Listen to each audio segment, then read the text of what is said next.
यंदाच्या लोकसभा निवडणुकीत भाजप सेनेचा कस लागलाय। मुंबईची सत्ता असलेल्या सेना भाजपने आपल्या उमेदवारांच्या विजयासाठी चांगलीच कंबर कसली आहे।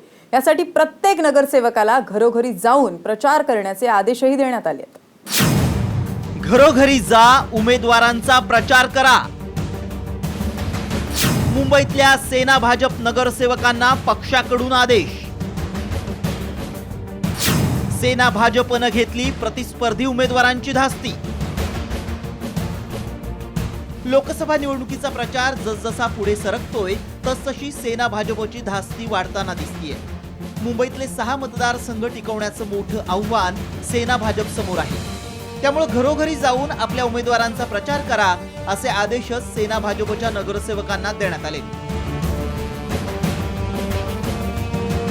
की अशा प्रकारचा आदेश देण्याची गरजच नाही। भारतीय जनता पार्टीचा नगरसेवक हा सतत कार्यरत असतो आणि निवडणुकीच्या काळामध्ये तो आपण केलेल्या कामाच्या आधारावरती परत एकदा आपल्या सर्व मतदार बंधू भगिनींना भेटत आहे आणि स्वतः केलेली कामं, विभागातील आमदारांनी केलेली कामं, खासदारांनी केलेली कामं आणि राज्य शासन असेल किंवा केंद्र शासन असेल त्यांनी केलेल्या विकास कामाच्या आधारे परत एकदा ह्या निवडणुकीमध्ये मतदान घेण्याकरता विनंती करण्याकरता आम्ही घरोघरी जात आहोत। मुंबई महापालिकेत 227 पैकी 178 नगरसेवक हे शिवसेना आणि भाजपचे आहेत। यात 95 नगरसेवक शिवसेनेचे तर 83 नगरसेवक भाजपचे आहेत।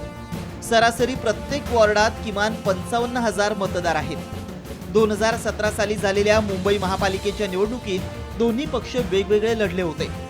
एकूण मतदानाच्या निम्म्याहून अधिक मतं या 2 पक्षाच्या उमेदवारांनाच मिळाली होती। या सगळ्या गोष्टींचा विचार पाहता नगरसेवकांच्या कामगिरीवरच मुंबईतल्या युतीच्या उमेदवारांची मदार असणार आहे। सध्या मुंबईत प्रतिस्पर्धी उमेदवारांचा जोर वाढताना दिसतोय। युतीच्या पायाखालची वाळू सरकल्यामुळेच प्रचारासाठी नगरसेवकांची फौज उतरवण्यात आल्याचं बोललं जातंय। हे नगरसेवक घरोघरी आपल्या उमेदवाराचा प्रचार करणार असले तरी गटातटाचं राजकारण, उमेदवाराबद्दलची नाराजी, त्या नगरसेवकाची वॉर्डातली कामगिरी या सगळ्या गोष्टींचा मतदानावर प्रभाव पडणार हे निश्चित।